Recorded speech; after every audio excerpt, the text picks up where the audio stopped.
Hello everyone. आप सभी का फिर से स्वागत है। ये वर्ल्ड ज्योग्राफी एनसीईआरटी का डिस्कशन है। हम लोग अफ्रीका महाद्वीप अध्याय थर्ड को डिस्कस कर रहे हैं।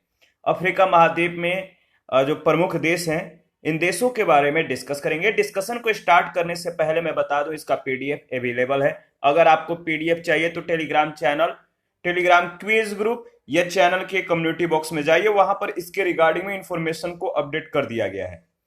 तो देखिए, अफ्रीका महाद्वीप में 54 कंट्री हैं, जिनमें से कुछ महत्वपूर्ण देशों के बारे में हम लोग डिस्कस करेंगे। सबसे पहले अगर बात करें तो कांगो लोकतांत्रिक गणतंत्र यानी जायरे के बारे में देख लेते हैं।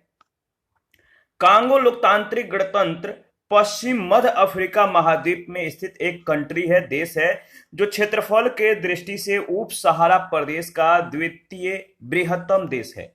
इसका कुल क्षेत्रफल लगभग 23,44,585 वर्ग किलोमीटर है। क्षेत्रफल के दृष्टि से यह भारत के 3/4 भाग के बराबर है। इसकी जनसंख्या हमारे देश के केरल राज्य के जनसंख्या से कुछ ही अधिक है। इसके उत्तर में कांगो गणतंत्र, मध्य अफ्रीकी गणतंत्र और सूडान, दक्षिण में युगांडा, बुरुंडी, रवांडा, जाम्बिया, दक्षिण व दक्षिण पश्चिम में अंगोला तथा अटलांटिक महासागर स्थित है। लोकतांत्रिक गणतंत्र कांगो पहले बेल्जियम का उपनिवेश था, जिसे बेल्जियम कांगो कहा जाता था। इसे 30 जून 1960 को बेल्जियम से स्वतंत्रता प्राप्त हो गई। 1964 में इसने अपना पूर्व नाम जायरे को बदलकर लोकतांत्रिक गणतंत्र कांगो रख लिया। नाइजीरिया के भांति लोकतांत्रिक गणतंत्र कांगो भी उप सहारा क्षेत्र का एक निष्क्रिय दानव कहलाता है। इसके जलवायु और वनस्पति के बारे में बात करें तो जायरे का अधिकांश भाग जायरे नदी के द्रोणी में पड़ता है, इसीलिए इस देश का नाम इस नदी के नाम पर पड़ा है। ठीक है, जायरे नाम पड़ा इस नदी के नाम पर। जायरे विश्व की सबसे बड़ी नदियों में से एक है, जो विषुवतीय प्रदेश में स्थित है।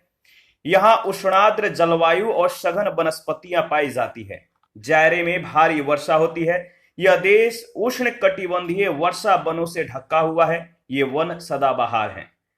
वर्षा वनों के दोनों ओर सवाना घास का जो है विस्तार है, सवाना घास फैले हुए हैं। वन प्राणियों की अत्यधिक विविधता के कारण कांगो को एक विशाल चिड़ियाघर की उपमा प्रदान की जाती है। विषुवतीय प्रदेश में स्थित होने के कारण यहाँ सदाबहार वर्षा वनों का आधिक्य है। इनमें महोगनी, एबोनी, सागौन के वृक्ष पाए जाते हैं। कांगो को वनों का देश भी कहा जाता है। कृषि के बारे में अगर बात करें तो कांगो की 71% जनसंख्या गांवों में रहती है। इस देश की 20% भूमि पर कृषि की जाती है, चावल, मक्का, कसावा। इसके बाद अगर बात करें तो देखिए, ज्वार, गन्ना, रबर, कहवा, ताड़ तेल इस देश की मुख्य खाद्य फसलें हैं। चावल जायरे के उत्तर और उत्तर पूर्वी भागों में, दक्षिण के कसाई प्रांतों में उगाया जाता है। मक्का यहाँ के सवाना प्रदेश की मुख्य फसल है। रबर, कहवा और तेल ताड़, प्लांटेन यानी केला, गन्ना आदि बागानी फसलें निर्यात के लिए उगाई जाती हैं। निर्यात करने के लिए इन बागानी फसलों का उत्पादन किया जाता है। यहाँ के खनिज और ऊर्जा संसाधन के बारे में अगर बात करें तो लोकतांत्रिक गणतंत्र कांगो में तांबा, हीरा, कोबाल्ट और जस्ता के विशाल भंडार हैं। इसके अलावे भी सोना, मैग्नीज, कैडमियम, यूरेनियम और पेट्रोलियम के पर्याप्त भंडार मिलते हैं। विश्व का सर्वाधिक कोबाल्ट का जो भंडार है, इसके दक्षिणी भाग यानी कटंगा क्षेत्र में मिलता है। यहाँ विश्व के कुल कोबाल्ट भंडारों का 60% भाग स्थित है। कांगो का तांबा भंडार विश्व में प्रसिद्ध है। जायरे के लुबुम्बशी शहर को तांबा की राजधानी की उपमा दी जाती है। लोकतांत्रिक गणतंत्र कांगो के अधिकतर उद्योग निर्यात के उद्देश्य से कृषि और खनिज उत्पादों का संसाधन करते हैं। तो ये जो यहाँ के उद्योग है, निर्यात के उद्देश्य से किया जाता है। कृषि और खनिज उत्पादों का संसाधन होता है। वस्त्र उद्योग, लकड़ी के उत्पाद, धातु के उत्पाद, भवन निर्माण सामग्री, खाद्य पदार्थ और पेय पदार्थ, शिल्प कला, तंबाकू, सिगरेट, सिगार निर्माण, छोटी मशीनों का निर्माण आदि यहाँ के प्रमुख उद्योग हैं। ये उद्योग मुख्य रूप से लुकासी यानी जैटोट, देखिए याद रखिए, जो लुकासी है, लुकासी यानी जैडोटविले और लुबुम्बशी जो कि एलिजाबेथविले में स्थित है। किलोमोटो सोने के खनन का ये महत्वपूर्ण क्षेत्र है। किलोमोटो, याद रखिएगा। अफ्रीका की विशालतम नदी कांगो के द्वारा अपवाहित यानी जायरे नदी के द्वारा अपवाहित बेसिन में 1 लाख मेगावाट जल विद्युत उत्पादन की क्षमता निहित है। यानी जायरे नदी के द्वारा 1 लाख मेगावाट जल विद्युत उत्पादन की जाती है। इस क्षमता का प्रयोग करते हुए लोकतांत्रिक गणतंत्र कांगो पड़ोसी देशों को भी, जो लोकतांत्रिक गणतंत्र कांगो है, ये अपने पड़ोसी देशों को भी जल विद्युत का कुछ भाग क्या करता है, बेच देता है, निर्यात कर देता है, जिनमें कांगो और बुरुंडी प्रमुख है।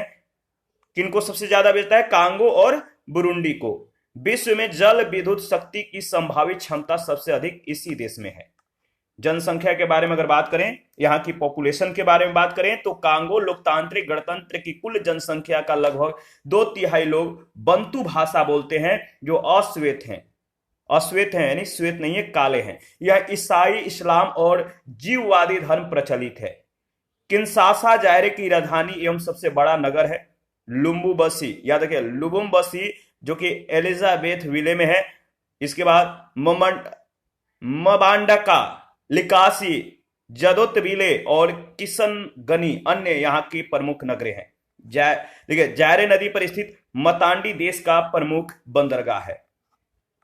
इसके बाद नाइजीरिया के बारे में अगर बात करें, नेक्स्ट यहाँ का यानी अफ्रीका का जो नेक्स्ट कंट्री है वो है नाइजीरिया। नाइजीरिया पश्चिमी अफ्रीका महाद्वीप में स्थित एक संघीय गणतंत्र यानी फेडरल रिपब्लिक है, जिसका कुल एरिया 923.7 वर्ग किलोमीटर है। इसके उत्तर में नाइजर, पूर्व में चाड और कैमरून, पश्चिम में बेनिन तथा दक्षिण में गिनी की खाड़ी स्थित है। पहले यह ब्रिटिश उपनिवेश था। नाइजीरिया पहले ब्रिटिश उपनिवेश था, ब्रिटिश के अधीन था। 1960 में इसने स्वतंत्रता प्राप्त की। 1963 में यह एक गणतंत्र देश और ब्रिटिश राज, जो ब्रिटिश है, ब्रिटिश राष्ट्रमंडल का सदस्य बना। 1999 में इसका नाम जो है नया कह सकते हैं कि इसके नाम से एक नया संविधान बना। एक समय में नाइजीरिया को उप सहारा अफ्रीका का आर्थिक दानव समझा जाता था। भूमि और जलवायु के बारे में अगर बात करें तो नाइजीरिया निम्न भूमियों और पठारों वाला देश है। ठीक है, यहाँ की जो भूमि है निम्न भूमि वाला ये एरिया है। पठार यहाँ पे काफी ज्यादा है। इसके दक्षिण का तटीय प्रदेश एक निम्न भूभाग है जो वर्षा वनों से ढका हुआ है। इसके उत्तर में जोन्स का पठार, देश का सबसे उत्तरी भाग सहारा मरुस्थल तक फैला हुआ है। नाइजर यहाँ की मुख्य नदी है। इस नदी के नाम पर इस देश का नाम नाइजीरिया पड़ा है। यह नदी गिनी की खाड़ी में गिरने से पहले नाइजीरिया के बहुत बड़े भूभाग से होते हुए देश के उत्तर पूर्वी नदियों सहित चाड झील में गिरती है। इस प्रकार यह एक अंतः प्रवाह क्षेत्र का निर्माण करती है। नाइजीरिया के तटीय भागों में विषुवत-रेखीय जलवायु पाई जाती है, जहां वर्ष भर वर्षा होती है। आंतरिक भाग में ग्रीष्म ऋतु शुष्क रहती है। इस ऋतु में गर्म और धूल भरी हवाएं उत्तर पूर्व की ओर चलती हैं। इन हवाओं को हरमटान कहते हैं। यहाँ के कृषि, नाइजीरिया की जो एग्रीकल्चर है इसके बारे में अगर बात करें तो नाइजीरिया में कृषि जीवन निर्वाह के लिए की जाती है। जो यहाँ की कृषि है जीविका को चलाने के लिए की जाती है, जीविका उपार्जन के लिए की जाती है, जीवन निर्वाह के लिए कृषि की जाती है। खाद्य फसलों में अगर बात करें तो मक्का, मिलेट, कसावा, सोरगम, चावल, मक्का, रतालू आदि प्रमुख हैं। नकदी फसलों में मूंगफली, कपास, तंबाकू, कोको, रबर, तेल, ताड़ और कहवा की प्रधानता है। देखिए ताड़ की गिरी और तेल तथा मूंगफली के निर्यात में नाइजीरिया का विश्व में पहला स्थान है। कोको के उत्पादन में विश्व में इसका दूसरा स्थान है। यहाँ पशुपालन और पशुचारण भी प्रमुख व्यवसाय है। खनिज एवं ऊर्जा संसाधन के बारे में अगर बात करें तो पेट्रोलियम, प्राकृतिक गैस, लिग्नाइट, कोयले, लौह अयस्क, टीन, सीसा, मैग्नीज, चूना पत्थर आदि इस देश में पाए जाने वाले प्रमुख खनिज हैं। नाइजीरिया के मध्यवर्ती पठार में टीन और कोबाल्ट के विशाल भंडार हैं। पश्चिमी अफ्रीका में यह एकमात्र कोयला उत्पादक देश है। पेट्रोलियम एवं प्राकृतिक गैस सागर तटीय क्षेत्र से जो है प्राप्त की जाती है, याद रखिएगा। अगर बात करें तो तेल और गैस के अधिकांश कुएं नाइजर नदी के डेल्टा के समीप स्थित है। देश के विदेशी मुद्रा का लगभग 90% भाग पेट्रोलियम और प्राकृतिक गैस के निर्यात से प्राप्त होता है। इस प्रकार कहा जा सकता है कि नाइजीरिया की अर्थव्यवस्था मुख्यतः तेल पर आधारित अर्थव्यवस्था है। नाइजीरिया जल विद्युत के संसाधनों में संपन्न है। नाइजीरिया किसमें संपन्न है? जल विद्युत के संसाधनों में। जल विद्युत उत्पादन करने के संदर्भ में यह काफी संपन्न है। पूर्ण है। यहाँ का सौर प्रमुख बांध कैंजी, याद रखिए कैंजी नाइजर नदी पर बनाया गया। कैंजी उद्योग के बारे में यानी इंडस्ट्रीज के बारे में बात करें तो नाइजीरिया में अनेक प्रकार के उद्योग लगाए गए। इनमें वस्त्र उद्योग, खाद्य प्रसंस्करण उद्योग, चमड़ा उद्योग, तेल शोधन कारखाने, सिगरेट उद्योग, रबर उद्योग, सीमेंट उद्योग, शराब वाहन उद्योग, इसके बाद शराब वाहन उद्योग, शराब के साथ वाहन, और साबुन उद्योग, धातुओं के सामान बनाने के कारखाने यहाँ जो है प्रमुख हैं। नाइजीरिया की यातायात और संचार की व्यवस्था अफ्रीका महाद्वीप में सबसे अच्छी है।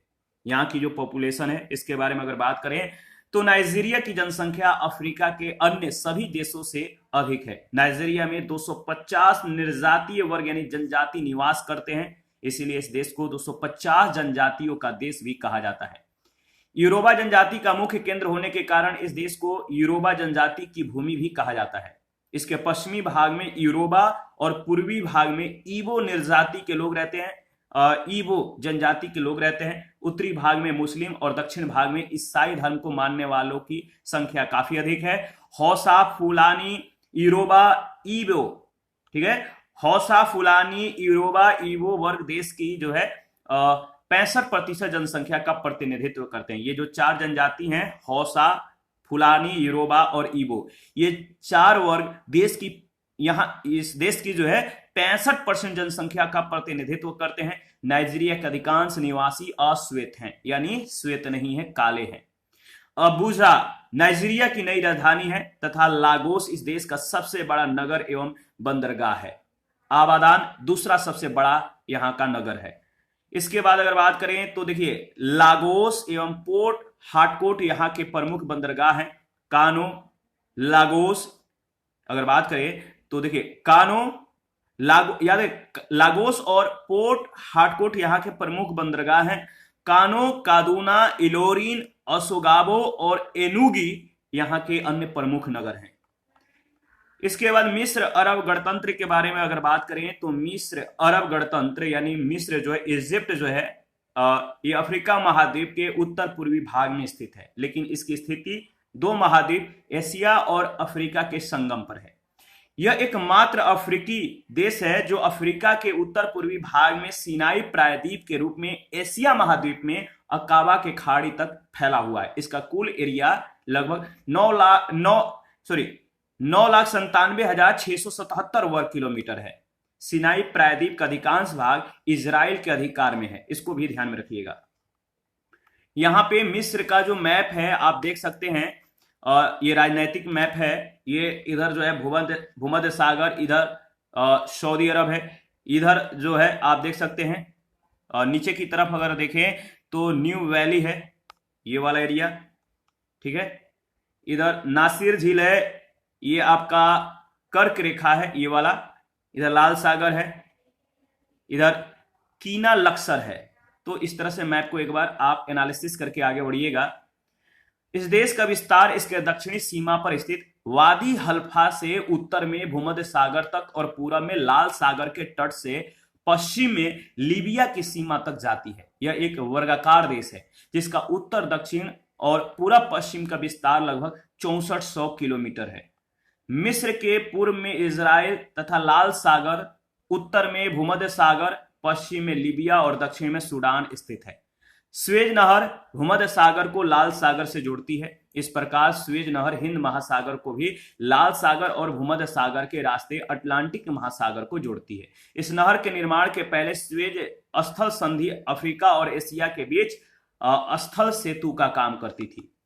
वर्तमान में भी पूर्व और पश्चिम के देशों के बीच अंतर्राष्ट्रीय व्यापार के लिए स्वेज नहर एक सुगम और महत्वपूर्ण द्वार का काम करती है। नील नदी के जीवनदायी जल के कारण मिस्र अफ्रीका महाद्वीप के सबसे अधिक संपन्न और घने बसे देशों में से एक है। इसी कारण मिस्र को प्रसिद्ध यूनानी इतिहासकार हेरोडोटस ने नील नदी का उपहार कहा था। ठीक है, याद रखिएगा, हेरोडोटस ने नील नदी का उपहार कहा था।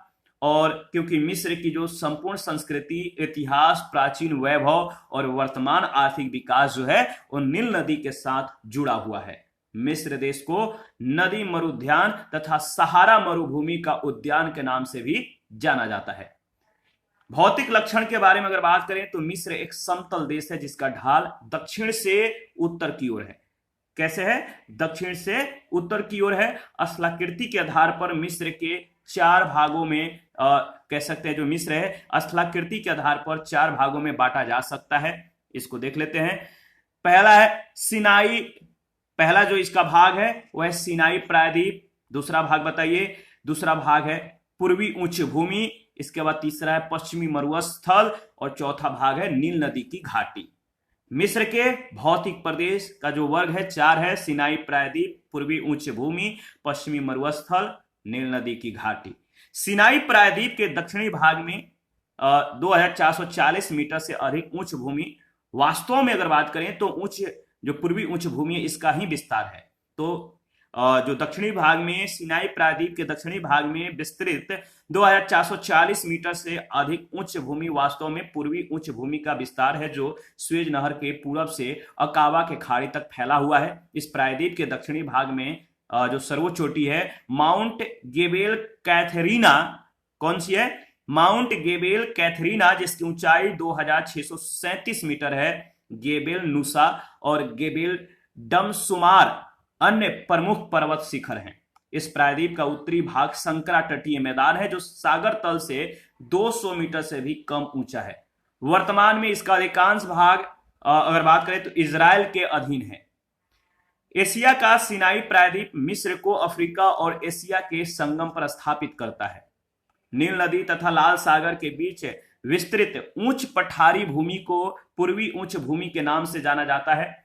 चूना पत्थर तथा बलुआ पत्थर से यह निर्मित है, जबकि दक्षिणी भाग लावा चट्टानों से निर्मित है। इस पूर्वी पठारी भाग के उत्तरी भाग में इस देश की राजधानी काहिरा स्थित है, कैरो, और मिस्र के 2/3 भूभाग पर मरुस्थल का विस्तार है, मरुस्थल फैला हुआ है। पश्चिमी मरुस्थल मिस्र के कुल क्षेत्रफल के 75% क्षेत्र पर जो है फैला हुआ है, जो विश्व अगर बात करें तो ये बलुआ पत्थर से, मतलब कि जो विश्व के जो अन्य पहलू हैं उनमें बलुआ पत्थर से निर्मित एक पठारी ये क्षेत्र है। यह भूमध्य सागर से सूडान के सीमा तक और पश्चिम में लीबिया के आगे तक जो है फैला हुआ है। मरुस्थल, जो यहाँ का मरुस्थल है, समुद्र तल से औसतन 300 मीटर की ऊंचाई पर है। लेकिन अगर बात करें तो इस पर वायु की अपवाहन क्रिया से निर्मित अनेक गर्त स्थित हैं जो सागर तल से नीचे भी हैं। कतारा गर्त समुद्र तल से 122 मीटर नीचे है, जबकि काहिरा से 200 किलोमीटर पश्चिम में स्थित ये जो कतारा गर्त है ये काहिरा से 200 किलोमीटर पश्चिम में स्थित है और समुद्र तल से 122 मीटर नीचा है। दाखला, खरगा, बहारिया, फराफरा, सीवा अन्य प्रमुख गर्त हैं। मिस्र के दक्षिण पश्चिमी छोर पर जिल्फ चेबेरी पठार स्थित है जो 1000 मीटर से भी अधिक ऊंचा है। नील नदी विक्टोरिया झील से निकलकर उत्तर की ओर प्रवाहित होती हुई काहिरा के समीप डेल्टा का निर्माण करती हुई भूमध्य सागर में गिरती है। तो नील नदी विक्टोरिया से निकलती है और कैसे बहती है तो उत्तर की ओर ये प्रवाहित होती हुई काहिरा के जो समीप डेल्टा है इसका निर्माण करती है, ठीक है, और भूमध्य सागर में जाकर लास्ट में गिर जाती है। यह विश्व की सबसे लंबी नदी है नील नदी, जिसका कुल अपवाह क्षेत्र लगभग 28 लाख वर्ग किलोमीटर है। यह उन प्रमुख नदियों में से एक है जो मरुस्थल को पार करके सागर तक पहुंचती है। देखिए, यह अपने मार्ग में 6 झीलों का निर्माण करती है। नील नदी अपने मार्ग में कितने झील का निर्माण करती है? 6 झीलों का। इसकी ऊपरी घाटी वादी हाइफा से अस्यूत नगर तक विस्तृत है जो 16 किलोमीटर चौड़ी है। अस्यूत से काहिरा तक नील की मध्यवर्ती घाटी की जो चौड़ाई है वो 16 से 32 किलोमीटर है। इसकी घाटी के दोनों ओर बंजर भूमि है। जलवायु और वनस्पति के बारे में अगर बात करें, मिस्र की जो जलवायु और वनस्पति है इसके बारे में देख लेते हैं। मिस्र का अधिकतर जो भाग है वो मरुस्थलीय है, जिसके लगभग 2/3 भाग पर मरुस्थल का विस्तार है। यहाँ उष्ण और शुष्क जलवायु पाई जाती है। ग्रीष्म काल में सर्वत्र बहुत जो है ऊंचा तापमान रहता है। जुलाई के महीने में अधिकतम तापमान 35 डिग्री सेंटीग्रेड रहता है, जबकि जनवरी के महीने में तापमान लगभग 25 डिग्री सेंटीग्रेड रहता है। गर्मी के महीनों में दक्षिण की ओर से गर्म और शुष्क धूल भरी खमसीन नामक स्थानीय पवनें चलती हैं। खमसीन सिनाई प्रायद्वीप तथा लाल सागर के पहाड़ियों पर कभी कभी हिमपात होता है। भूमध्य सागर के तट पर शीतोष्ण चक्रवात से केवल शीतकालीन वर्षा होती है। औसतन 25 सेंटीमीटर वार्षिक वर्षा होती है। आंतरिक भागों की ओर वर्षा की मात्रा घटती जाती है। काहिरा में मात्र 7.6 सेंटीमीटर ही वर्षा होती है। मिस्र का अधिकांश भूभाग वनस्पति विहीन है।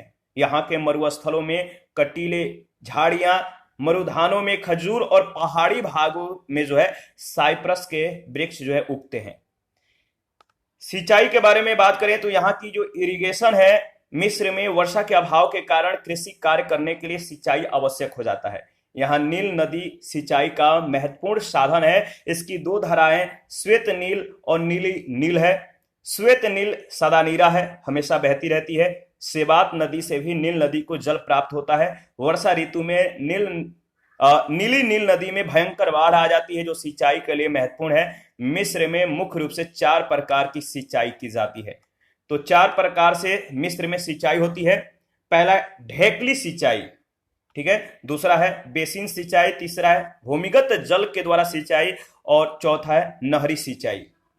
ढेकली सिंचाई एक प्राचीन विधि है जिसके अंतर्गत बाल्टियों के द्वारा नदी का जल खेतों में डाला जाता है, ठीक है। बाल्टी से लेकर जो जल है, नदियों के जल को बाल्टी के द्वारा खेतों में डाला जाता है। इसी प्रकार प्राचीन काल में मिस्र में बेसिन सिंचाई की जाती थी, जिसके अंतर्गत खेतों के चारों ओर छोटे छोटे अवरोधक बनाकर सितंबर अक्टूबर में आने वाली बाढ़ के जल को संरक्षित कर लिया जाता था, प्रिजर्व कर लिया जाता था।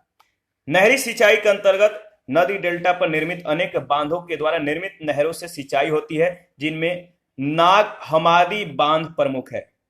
एडविन बांध तथा दमिता यानी जिप्ता बांध, असवान बांध, साद अल अली बांध अन्य प्रमुख बांध है, ठीक है। इसके बाद अगर बात करें तो देखिए, असवान बांध का जलाशय नासिर झील, जिसका एरिया 480 वर्ग किलोमीटर है। तो असवान बांध का जो जलाशय नासिर झील है, जो विश्व की विशालतम कृत्रिम झीलों में से एक है। इसका विस्तार सूडान में भी है, याद रखिएगा। इस बांध के निर्माण से मिस्र की सिंचाई क्षमता में 50% की वृद्धि हुई है। असवान बांध के निर्माण से कुछ नकारात्मक प्रभाव भी उत्पन्न हुए हैं, जो नील नदी की घाटी में मिट्टी का लवणीकरण, जल भराव आदि की समस्या के रूप में उत्पन्न हुए हैं। इसमें ग्रामीण क्षेत्रों में, याद रखिएगा, सिस्टोसोमियासिस नामक रोग की समस्या उत्पन्न हो गई है। सिस्टोसोमियासिस ये रोग है। यहाँ की एग्रीकल्चर के बारे में अगर बात करें तो देखिए, मिस्र की कुल भूमि के केवल 3% भाग पर खेती होती है, ठीक है। 3% भाग पर खेती होती है। नील नदी की घाटी और डेल्टाई भाग विश्व के सबसे अधिक उपजाऊ भागों में से एक है, उपजाऊ क्षेत्रों में से एक है। मिस्र में प्राचीन काल से ही सघन निर्वाह कृषि प्रचलित रही है। यहाँ के कृषक परंपरागत सघन निर्वाह कृषि से आजीविका प्राप्त करते हैं और इन कृषकों को फेलाह कहा जाता है। फेलाह मिस्र में उगाई जाने वाली जो प्रमुख फसलें हैं, जैसे ऊपरी मिस्र के बाढ़ग्रस्त क्षेत्रों में जहां पर बाढ़ आती रहता है, यहां पर मक्का, ज्वार, बाजरा, चावल और सब्जियों का उत्पादन होता है। बाढ़ के समाप्त होने पर मिस्र में अगर बाढ़ समाप्त हो जाता है तो शीतकालीन फसलें जैसे गेहूं, जौ, दाल और पटसन आदि उगाई जाती है। और ग्रीष्म काल में गन्ना, चावल, कपास, मरुधानों में खजूर, भूमध्य सागर तट पर अंगूर, जैतून, केला और अंजीर उगाए जाते हैं। यहां लंबी रेशे वाली कपास पैदा की जाती है, जो अपनी उच्च गुणवत्ता के लिए विश्व में प्रसिद्ध है। मिस्र अफ्रीका का प्रमुख खजूर उत्पादक देश है। मिस्र विश्व का अगर बात करें, नहीं, अफ्रीका का अगर बात करें तो अफ्रीका का ये प्रमुख उत्पादक देश है। खजूर अफ्रीका में सबसे ज्यादा मिस्र में होता है। मिस्र में मत्स्य उत्पादन भी विकसित अवस्था में है। 70% मछलियां आंतरिक क्षेत्रों से प्राप्त होती हैं। सागर तट पर मत्स्य उत्पादन आसवान उच्च बांध से प्रभावित होता है। खनिज और ऊर्जा संसाधन के बारे में अगर बात करें तो मिस्र में पेट्रोलियम, फास्फेट, लोहे, नमक और मैग्नीज के पर्याप्त भंडार हैं, स्टोरेज है। पेट्रोलियम के मामले में मिस्र आत्मनिर्भर है। कुछ मात्रा में प्राकृतिक गैस और कोयले का भी ये उत्पादन करता है। यहाँ कोयला का जो उत्पादन होता है निम्न कोटि का होता है। खनिज तेल मिस्र का सबसे महत्वपूर्ण खनिज संसाधन है, जो सिनाई प्रायद्वीप और लाल सागर के तटवर्ती भागों में मिलता है।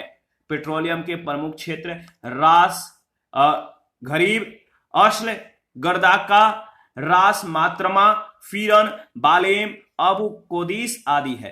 प्राकृतिक गैस नील नदी के डेल्टा में स्थित अबू मादी, अबू गारादेह तथा अबू करी स्थानों से प्राप्त होती है। मिस्र से पेट्रोलियम का निर्यात भी किया जाता है। असवान बांध से पर्याप्त मात्रा में पनबिजली उत्पन्न की जाती है, याद रखिएगा। देखिए, अगर बात करें तो मिस्र की जो इंडस्ट्रीज है, जो उद्योग है, सूती वस्त्र मिस्र का सबसे महत्वपूर्ण परंपरागत उद्योग है, जिस देश की 40% श्रम शक्ति संलग्न है। इसमें 40% यहाँ का श्रम शक्ति लगा हुआ है। इसके अतिरिक्त लौह इस्पात, उर्वरक, सीमेंट, इंजीनियरिंग, विद्युत उपकरण, औषधि और फिल्म उद्योग उल्लेखनीय है। हल्के उद्योग पोर्ट सईद, पोर्ट सुएज और इस्माइलिया, हेलवान, अस्यूत आदि में स्थित है। यहाँ पेट्रोलियम खनिज के आधार पर पेट्रो रसायन उद्योग भी विकसित हो गए हैं। प्राचीन सभ्यताओं के खंडहरों यानी महलों, पूजा स्थलों, कब्रगाहों तथा पिरामिडों के कारण मिस्र में पर्यटन उद्योग जो है काफी विकसित अवस्था में है। सुएज नहर मार्ग बनने के कारण मिस्र की अर्थव्यवस्था और व्यापार का व्यापक विकास हुआ है। यहाँ का अधिकतर उद्योग काहिरा और सिकंदरिया में है। सईद बंदरगाह, सुएज नहर, ठीक है, सईद बंदरगाह, सुएज नहर, इस्माइलिया, हेलवान, अस्यूत एवं थेब्स में विभिन्न प्रकार के छोटे कारखाने हैं। सुएज नहर यानी सुएज नगर भी है, यहाँ पे सुएज नहर भी है, तो याद रखिएगा। यहाँ की पॉपुलेशन के बारे में अगर बात करें तो देखिए, मिस्र में अधिकतर अरबी लोग रहते हैं। किस प्रकार के लोग रहते हैं? अरबी लोग, जो इस्लाम धर्म के अनुयायी हैं। अल काहिरा मिस्र की राजधानी है। कायरो मिस्र की राजधानी है, जो अफ्रीका महाद्वीप का सबसे बड़ा नगर है। विश्व प्रसिद्ध पिरामिड एवं स्फिंक्स काहिरा के निकट स्थित हैं। अल सिकंदरिया मिस्र का दूसरा सबसे बड़ा नगर है और प्रमुख बंदरगाह भी है। पोर्ट सईद एक प्रमुख व्यापारिक केंद्र है, जो सुएज नगर के एक किनारे स्थित है। सुएज नगर। यातायात के बारे में अगर बात करें तो काहिरा यातायात मार्गों का केंद्र है, जो एक प्रमुख अंतर्राष्ट्रीय हवाई अड्डा भी है। लेकिन अंतर्राष्ट्रीय व्यापार में मिस्र को महत्वपूर्ण स्थान दिलाने का जो श्रेय है वो सुएज नहर को है। सुएज नहर का निर्माण अफ्रीका और एशिया को अलग करने वाली सुएज स्थल संधि यानी सिनाई प्रायद्वीप को काटकर की गई है, जो भूमध्य सागर को लाल सागर से जोड़ती है। 1869 में इस नहर के बन जाने से मुंबई से लंदन तक के मार्ग में 7000 किलोमीटर से अधिक की दूरी कम हो गई। यह नहर 162 किलोमीटर लंबी है, जिसे पार करने में एक जलयान को 10 से 12 घंटे का समय लगता है। सिकंदरिया मिस्र का एक प्रमुख बंदरगाह है। इसी के साथ आज का जो सेशन है समाप्त करते हैं। नेक्स्ट सेशन में दक्षिण अफ्रीका के बारे में डिस्कस करेंगे। आप अपना प्रतिक्रिया देते रहिए। आपके प्रतिक्रियाओं का हमें बेसब्री से इंतजार रहता है। जिन लोगों ने Telegram channel, Telegram quiz group, Facebook page, Instagram को ज्वाइन नहीं किया है, वीडियो के डिस्क्रिप्शन बॉक्स में उसका लिंक है, आप ज्वाइन कर सकते हैं।